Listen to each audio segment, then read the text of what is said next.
Okay, let's wrap up what's going to probably be Kirby Smart's final preseason media availability. Look, a lot of discussion today about the injuries. It was just constant talk about questions, I should say, about all that. So we went through all those bevy of things. The biggest thing to me, more than anything, is I wrote about this the other day. Appreciate it. I wrote about this the other day, which is they're quite healthy right now, Georgia. And one thing, this is not surprising at all either. One thing that Kirby's not talking about is the availability of guys like Trevor Etienne and Smile London. Look, I don't know what he's going to do with all that, but I'd be surprised if they don't play. I can explain it real quick why. Etienne had a DUI charge. That charge was dropped. In my view, it's going to be very hard for Georgia to justify a player not playing for charges that were dropped. So I don't know how you could legitimately, do that or say that. So it's Georgia's prerogative to do whatever they want to do on that front. Munden's stuff was slightly different. Of course, he wasn't getting a DUI. So I expect both those guys to play. I don't think Etienne did much at the scrimmage on Saturday. So I don't know if people are trying to read into things or not or whatever. But anyway, at running back, it looks like Roger Robinson's going to be out for a little bit of time. Well, you got to have your head on a swivel around here because people are rolling. She's not the only one. And we got everybody. So everybody's rolling around. Definitely you can always tell that school is back at Georgia. Anyway. So I don't think, I don't think those guys are going to miss that game. I don't think it changes the game, personally. One thing, too, that Kirby said a second ago that was kind of interesting to me, at least, is, and this is going to trigger the Clemson people in my life, or at least those who are interested in being triggered, I guess. He said they don't see Clemson on the recruiting trail as much. And that would bother me if I were a Clemson person, because the number one recruiting group in the last 5 years is certainly Georgia. I mean, you could want to say Ohio State, okay, maybe Alabama, but Georgia's been the most consistent. So it would be, to me, if I were the Clemson person listening to that, I'd be like, man, that's not great. But does that coincide with, Clemson's not as talented as they were. Look, that's just all there is to it. Hey, real quick while I'm walking, I'm already 3 minutes in, make sure you're signed up for our newsletter. You're missing out on a lot of stuff. Ryan and Matt already have stories out. Well, I'm recording this at noon, but there's already stories out that are fresh for today. And, it's just not a bunch of mumbo jumbo. It's real stories you're going to actually want to read or see the videos inside them. So make sure you're signed up for the newsletter and you get that in your inbox pretty much every day, not on Saturdays sometimes. But, if that would aggravate me if I were Clemson folks. And I think that's what they're running into. For all of the pitfalls, if you want to call it that Georgia's got going on right now, Clemson just doesn't have the depth that Georgia does. I think that's going to be at the end of the day. They don't have the better top-line players, but they definitely don't have better depth. And I think those are two not great combinations. I'm actually going to look up to see the last time Clemson was a double-digit favorite. Underdog. I think it's been a while. A 14-point underdog, 13.5. That's been some time. Again, my wife is a big Clemson person, so I've watched them probably. I watched Georgia, Florida, Bama, Tech the most. I probably watched Clemson in that same universe, Alabama. So, I'm just, I'm curious to see this game. Georgia's got, it looks like Jared Wilson's back at center. That means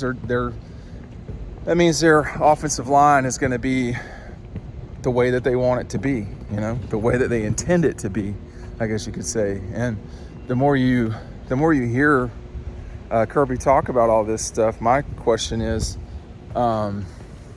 if they had to go to a backup, would they not just go with Drew Bobo at this point? I mean, I don't think so to start a game. I don't think so, but I don't think that's out of the realm of possibility. Now we're going to try to find the car. Let's see how this goes. Get rolling on the elevator here too. So, that's good timing. So, all that said, what did I learn today? I think that the thing that I paid the most attention to today was something that Kirby said about the receivers, okay? And this is really important. He said, would you rather have would you rather have chemistry with your ones or depth? And he said, we are going to sacrifice chemistry with our ones to create depth, because we know that we're going to have to play with some of those younger guys or less experienced guys at Georgia. If last year is any indication, that's a smart move. That's a smart move, because inevitably guys do have to play that you don't anticipate playing. And I did this again. At least I know where it is. I screwed this up again. I'm 0 for 3 in the parking deck so far this year. But Carson Beck knows how to hit the wide open receiver, or hit the open receiver. You don't have to worry about that. He went last year. I think Auburn. There were a few games where Ladd McConkey and Brock Bowers played in both in the same game. There were a few games, but there weren't a lot. It wasn't the whole season. So that's something. Beck has dealt with that. I don't think that's going to hurt Beck at all. I think you do have to develop guys. I think you do have to. I think that's the right move. Now, I'm agreeing with a person who's won 2 national championships, so it's kind of the easy position to take, although I don't constantly agree with him about everything. He would not answer questions, direct question about, he just skipped it last week, but this week was asked directly to him if, if Trevor Etienne was going to play in this game, Smile Monday, and his response was, we're going to address that when it comes time. I think that just means we're not going to address this, which is their prerogative. I mean, they can do whatever, but it always leaks. Stuff like that always, kind of leaks out. It's just what it is. I mean, it's part of our job is to report on what we can factually, part of our job is to report on what we are comfortable reporting. And that's why you have sources. I mean, there's hundreds of people in Georgia's program. That will almost certainly leak out. We'll see. I expect him to play. I'm not reporting that. I don't know. But I just, again, going back to the beginning of the video, if this is about the DUI and it wasn't a DUI, then what are we talking about? You don't have, Mark Richt's not the head coach of Georgia anymore. And I don't mean that in a positive or negative way towards Mark or Kirby. I'm just saying that there's a new reality. Georgia's trying to win football games. They're trying to win national championships. He was also, I will say, we didn't talk about the scrimmage very much. I think that was a missed opportunity. I only asked one question. I don't ask a lot of questions. There's an explanation for that I can go through, particularly after games. I'm usually juggling at least 2 to 3 things at a time. The people asking the questions are almost always just straight reporters. They're not dealing with photos. They're not dealing with video. And that's their primary and usually only function. They have a computer and that's what they do. That's not how Dawg Post rolls. So I thought we could have or should have kind of jumped in on the scrimmage a little bit more. Gunnar Stockton had a really good scrimmage, had 2 really good scrimmages. I think Gunner's your backup. Kirby didn't say that was accurate, or he wouldn't say who the backup was. He said they've got a lot of really good quarterbacks, which they do. A lot of guys who have played, which they do, this is going to get hairy right here. I don't know how I'm going to get out of here. This is going to get really jumpy. Once the students are on campus, it gets super difficult to move around. Oh, thank you. That was very friendly. I wanted to turn left, but I'm not going to get super picky with it.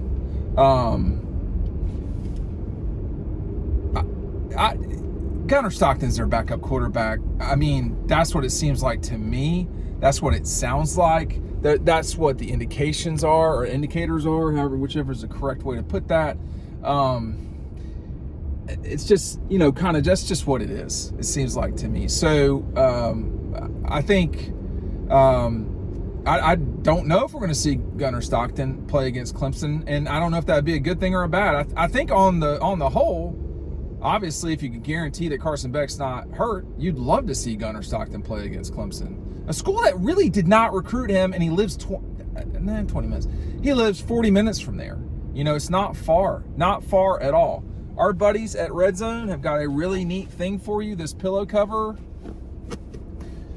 of UGA. You can put whatever kind of pillow in there that you want. You don't have to, you can use feathers, but it's a pillow cover. I'm showing you with a pillow inside. I'll put a link to it down below. If I forget, just go to Red Zone online. It's ugaredzone.com, and you can check it out there. Scott and Minnie look forward to seeing you on game day, or Saturday before, the Friday before, Saturday, the day after. You can go before the Clemson game if you want, whatever. But that first Saturday, if you're coming into Athens, you need to go to Clayton.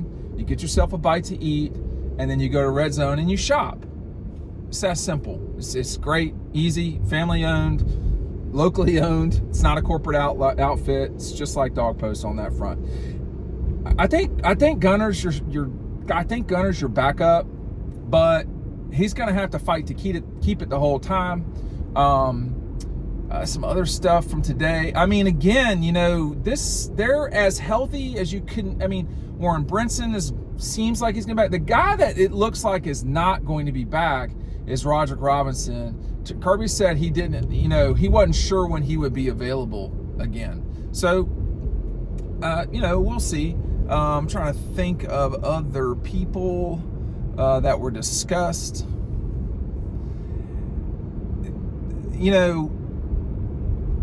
This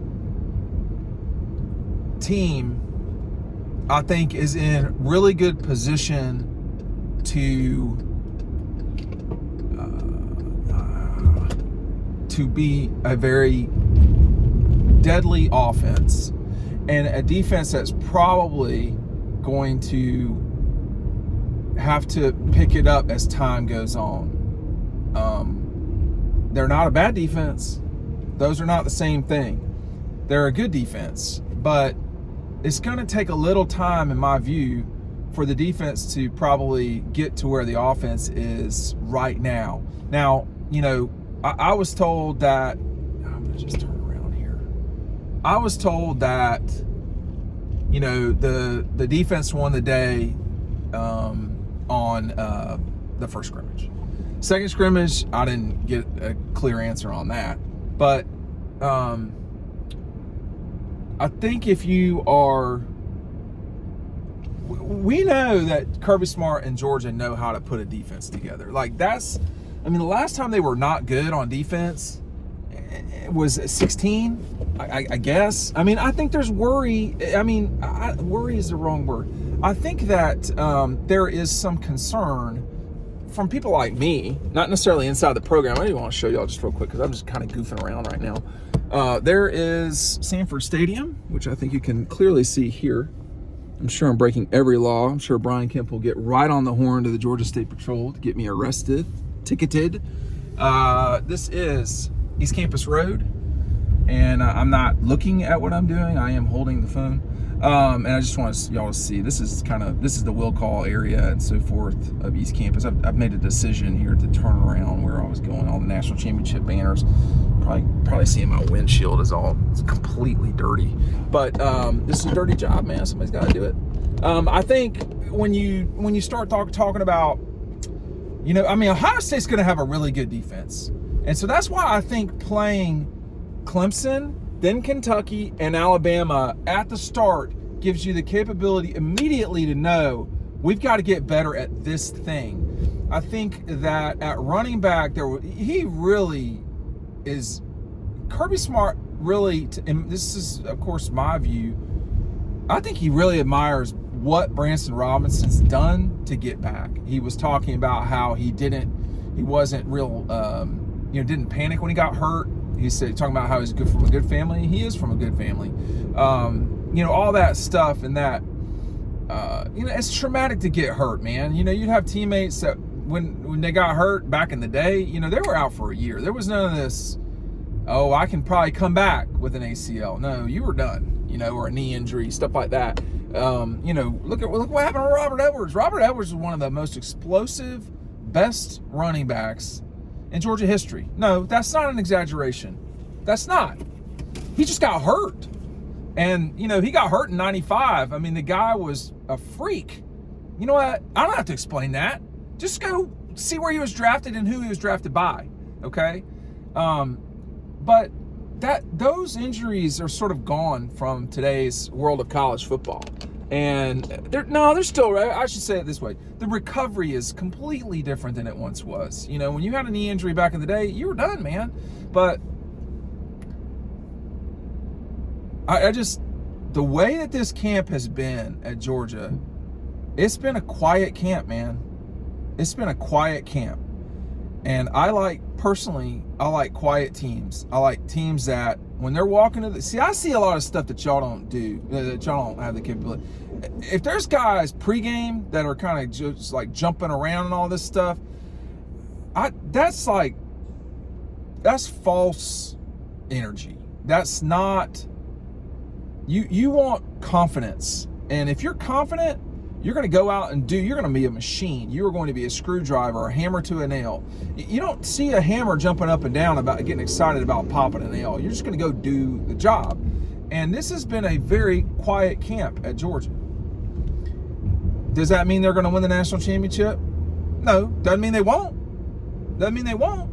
So I think coming into this thing, the 24 season, I mean, I'm going to watch Ohio State hard at the beginning. I'm not going to lie, I'm extremely excited for this Georgia Tech Florida State game. I think that's going to be a lot of fun to watch. I think it's smart for Tech to play these types of games. They are trying to get their name and their brand out there. And I think the way they're doing it is smart. 2 games a year, one in Ireland this season, and then one at the Dome. I think that's really smart. But anyway, I think that they have to do that. Bama, Georgia, Ohio State, they don't, and they don't. So there's that. But this season's there's a lot of fun in this season. There's a lot of, if you're a Georgia fan, this is a great time. There's still a lot of negativity from Clemson world. I think they feel like they can compete in the game, which I don't disagree with that. I think that the challenge for Clemson is the depth. I mean, I think that, Clemson's offensive line, I don't know if Drew Bobo would start there, but he'd play a fair amount. And that's not running Drew down. He just came to mind. I mean, younger and experienced guys, they're going to have to play for Clemson probably in this game. And if they don't, you can't have an injury. There's all sorts of things that can go wrong for them. Whereas we've seen since 21, we have seen Georgia lose twice. Okay, they lost to Alabama 2 times.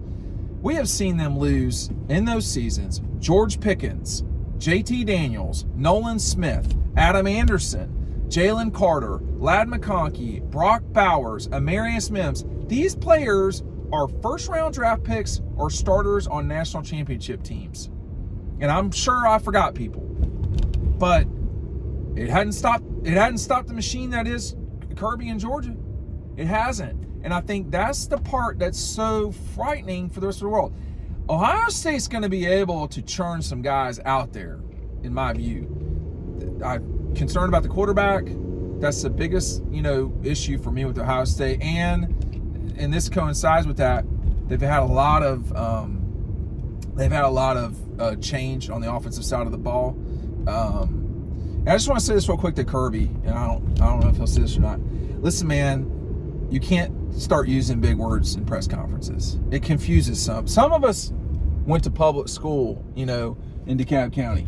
I'm not ready for some of these words that are like, multiple syllable, 4-syllable words. We need to eliminate that from our language. We like, that's too much. I'm trying to type. It's too much. I know we're 20 minutes into this video, but I've showed you Sanford Stadium. I'm showing you the sites, but I need Kirby to chill out on like large words. I can't spell to begin with. I understand I have a graduate degree, a master's degree from Georgia. I get all that, but like this has gone too far, and we don't need words like lexicon or all these other words. Like, you're talking to sports reporters, man. And the vast majority of us did go to public school, so I need him to like we gotta slow that down. I can't handle all that. But we are one day closer to the season. We are this is gonna be a fun time at Georgia. But they got to handle business. One thing that he did say, Kirby, today about this game with Clemson, it's a problem for the football program, I guess you want to say, or an opportunity. But he said, we're doing these games for fans. That's basically what he said. Don't quote me on his quote, because I'm writing it as furiously as I can when he's saying it. But the direct thing that he said was, I think this matchup is probably more for our fans. We have issues on our hands today trying to deal with the game. The other thing that he said about recruiting, he said, we don't see them on the road recruiting as much as we used to. I have a lot of respect for their players and coaches and what Dabo has built there. They have been one of the premier teams in college football for the last 10 years, probably longer than that. But I think he's right. And one other thing here, and I probably should have focused on this more than anything in this video, but I didn't. Talking about at receiver, he said, we don't have a full deck out there. And he said, most people in the country don't probably right now. He said, you're trying to develop two things. Is chemistry with your number ones more important than depth with your twos? And he said, at the expense of chemistry, we want depth. We have to force guys to get ready to play that are going to have to play. And, we're going to see how this goes for Georgia. I don't think I'll be having the same tone this time next year. I might. I doubt it. And I don't think I had this tone last year. I think there were questions last year. I think there are fewer questions now than in a long time at Georgia, and I think that's a positive for them. But they got to go do it. We'll see you on the next video. Thanks for watching.